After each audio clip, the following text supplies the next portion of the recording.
Hello, I'm Adrian Salbuchi, speaking to you from Argentina once again.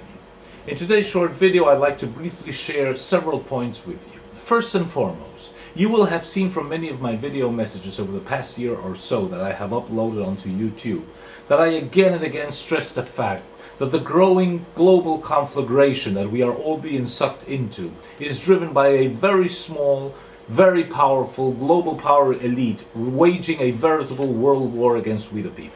No matter what country you live in, this is basically psychological warfare. I mean, sure, they can use their untold billions and trillions of dollars against all of us. Sure, they can use their high-tech electronic surveillance equipment against us. Surely they have hijacked our government, setting them against we the people.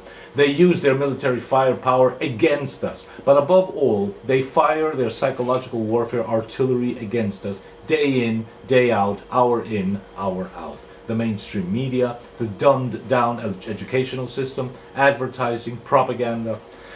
And when I say global power elite, I mean that small, sophisticated, far-reaching and intricate power network consisting of, first, the global bankers, Rothschild, Warburg, Goldman Sachs, Morgan Stanley, Citicorp, Lazard, Rockefeller, Harriman, Soros, Bernanke, Greenspan. Second, the military-industrial establishment, Halliburton, Chevron, Exxon, Boeing, General Dynamics, British Petroleum, etc. Third, commerce, the trade and the retailing done by Walmart and Carrefour and Cargill and many, many others.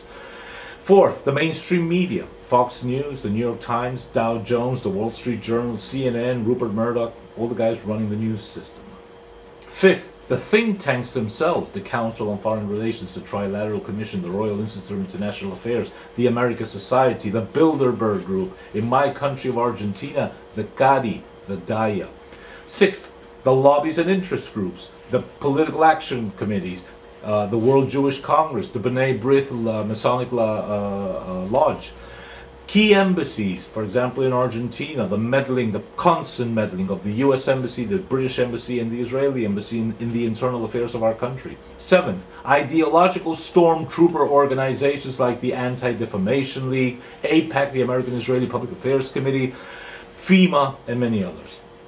Many, perhaps most of the above organizations are centered on Zionist interests, promoting the Messianic state of Israel at all costs in terms of money and blood. If you visit our Second Republic website, the first thing that you will notice is that we say that the foundation of all national sovereignty, freedom, and independence lies inside of you. We define this as personal sovereignty.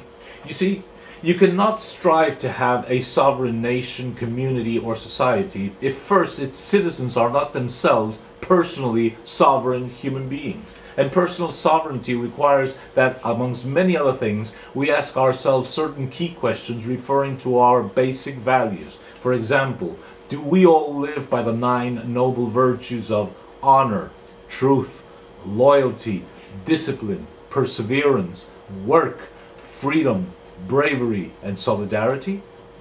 Personal sovereignty is so important an issue because the global power elite need you to be a willing accomplice. They need you to be passive. They need to buy your agreement to doing what they want you to do. They need you to sell your soul to them, literally. They need you to sign, so to speak, a virtual contract in which you say, yes, I will obey the global power elite if you will only let me live and give me some rights. Rights that are yours inalienably. And you don't need the global power elite to give them to you. They're yours. Now, this is a key truth as old as mankind. German playwright over 200 years ago, Johann Goethe's splendid play Faust presents us one of the better known examples. A knowledge-thirsty, over-intellectualized university professor who signs a blood contract with Mephistopheles, the devil himself, in exchange for the minor glory of worldly fame and shine, until he finds a way out. Now why, you must ask yourself, why would the devil need anybody to sign a contract with him? Easy. The powers of destruction, the powers of evil in a theological sense, need you to serve them of your own free will. It seems that there's a cosmic ruling that even old man devil cannot override, and that says that his victims must serve him of their own free will. That's an Achilles heel that the global power elite have, and we must exploit it to the utmost. Let's turn now to Hollywood, that great global psychological warfare powerhouse that the global power elite have. Many a key film puts what I've just said, spells it out in plain language for all to see, that you must freely serve the global power elite. And I'm going to give you 3 examples: a tragedy, a comedy, and a drama.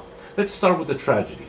You probably all remember the 1997 film The Devil's Advocate, in which a young, up-and-coming young lawyer, Kevin Lomax, played by Keanu Reeves, joins a powerful New York law firm, only to discover towards the end of the film that his bizarre boss, John Milton, played by Al Pacino, is the devil himself. Reeves' wife Marianne realizes that way before him, which finally makes her fall mentally ill, physically ill, until she commits suicide. In one of the scenes of the film, John Milton, played by Al Pacino, tells Kevin Lomax, played by Reeves, literally, "Go back to your wife for a couple of weeks. She's sick. She needs you. Take a break from the case you're working on." Reeves thinks about it for a few seconds and says, "No, I will go on with our case." Whereupon Al Pacino, the devil, shrugs his shoulders and says, "Okay, do as you like." In the end, when Al Pacino shows himself as the devil, he reminds Reeves that he was given a choice, and that he chose not to help his wife and instead to support the law firm in that tremendous case of his own free will. Second example, a comedy. Bruce Almighty. It's a 2003 film with Jim Carrey and Morgan Freeman, where Jim Carrey plays a goofy character who is a loser, and he complains to God, and God all of a sudden turns up in a very unpresuming garb and decides to give Jim Carrey almighty powers to teach him how difficult it can be to run the universe. So off goes Jim Carrey, who can do anything he wants, but God, played by Morgan Freeman, tells him, quote, "One thing though, you can't mess around with free will." Okay. So when Jim Carrey wants to get his estranged girlfriend, played by Jennifer Aniston, to love him, she turns around and walks away. Free will. You see, the message from the global power elite through their Hollywood public relations educational channel is crystal clear. All people have a mighty weapon called free will. When you exercise it, you can do just that. Turn around and walk away. And lastly, a drama. The 2006 film V for Vendetta with Hugo Weaving and Natalie Portman, amongst others. Here we have a very powerful masked freedom fighter known only as V, who chooses terror psychological warfare tactics to fight a future Orwellian totalitarian society in the United Kingdom.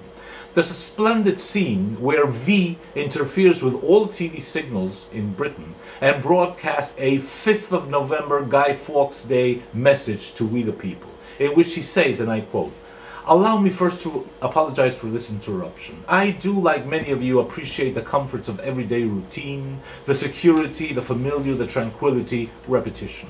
I enjoy them as much as any bloke. But in the spirit of commemoration, I thought we could mark this November the 5th, a day that is certainly no longer remembered, by taking some time out of our daily lives to sit down and have a little chat. There are, of course, those who do not want us to speak. I think that even now orders are being shouted into telephones, and men with guns will soon be on their way. Why? Because when the truncheon may be used in lieu of conversation, words will always retain their power. Words offer the means to meaning, and for those who would listen, the enunciation of the truth. And the truth is, there is something terribly wrong with this country, isn't there? Cruelty and injustice, intolerance and oppression, and where once you had the freedom to object, to think and speak as you saw fit, you now have censors and systems of surveillance coercing your conformity and soliciting your submission. How did this happen? Who's to blame? Well, certainly there are those who are more responsible than others, and they will be held accountable. But again, truth be told, if you're looking for the guilty, you need only look in a mirror. I know why you did it. I know you were afraid. Who wouldn't be? War, terror, disease. There are a myriad problems that conspire to corrupt your reason and rob you of your common sense. Fear got the best of you, and in your panic, you turn to the now High Chancellor Adam Sutler, who is an Orwellian future UK dictator. He promised you order, he promised you peace, and all he demanded in return was your silent, obedient consent. In all three of these films, the key that opens the door to free will is a woman. Mary Ann's death in The Devil's Advocate, Jennifer Aniston's temporary rejection of Jim Carrey in the comedy Bruce Almighty, and Evie in V for Vendetta. Not surprisingly, much of what I am saying now in this video was pointed out to me by my own eldest daughter, Eva.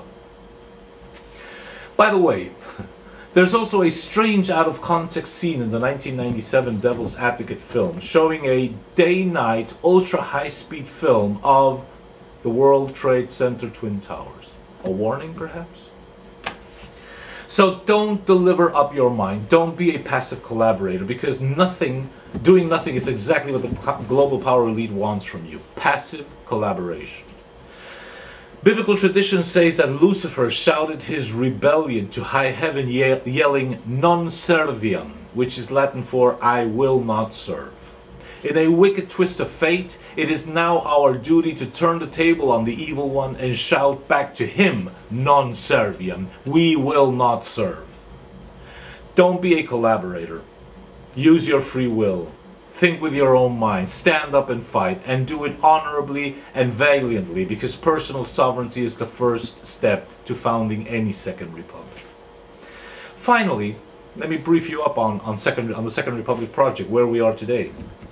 First of all, internationally, we are building our Second Republic project website, www.secondrepublicproject.com, with colleagues in the United States, in Canada, in Costa Rica, and of course here in Argentina. We have posted a series of videos explaining and describing the ideas behind Second Republic, which is a model that can not only be used by all countries, but also on a state level, on a provincial level, on a municipal level, even on a neighborhood level. They also explain, these videos, one by one, the 5 pillars that we need to erect if we are to reconquer our lost sovereignty. And those 5 pillars are: first, restore a sovereign nation state. Second, recover a sovereign currency in each country. Third, reject the debt-based economic and financial system. Fourth, liberate Republican institutions from the stranglehold that money power has over them. And fifth, return to traditional values. The second point is that down here in Argentina, we are working at a much more practical level. We wish to grow our Movimiento por la Segunda República Argentina, which is the Argentine Second Republic movement, into a nationwide political powerhouse. So this year we're trying to obtain the necessary resources to enable us to A, have a Monday to Friday radio program on a strong Buenos Aires-based AM radio station. B, I want to personally visit 15, maybe 20 major cities throughout Argentina, explaining the Second Republic project to everybody who wants to listen. And C, we might even have a short 30-minute weekly TV program on cable TV. The strategy being that if we can make a beachhead in Argentina, which is a country not too big, not too small, and far away enough from the major trouble spots of the world, then the Second Republic ideal could propagate from here like a veritable lighthouse in the increasing darkness that is falling over the entire world. As a very humble first step, I am using the proceeds and donations that are emanating from the sale of my new ebook, my first book in English, The Coming World Government, Tragedy and Hope, so that to start funding our joint Movimiento Segunda República Argentina and Second Republic project internationally and here in Argentina. So anybody out there who agrees with what we are trying to do and wishes to help, please purchase my book. It costs $20. You can do that via PayPal as per the details appearing on screen right now. In closing, exercise your freedom. Think with your own mind. Don't give the global power elite your free will. Sooner or later, we are all going to have to make a to be or not to be decision. You either join the global resistance and take your countries back, founding second republics, which is the way to get our sovereignty back, or you just sit back, do nothing, and become a passive collaborator. Remember, however, when things get really bad, and they will, and you try to find out who's responsible for this mess, you will then need only look into a mirror.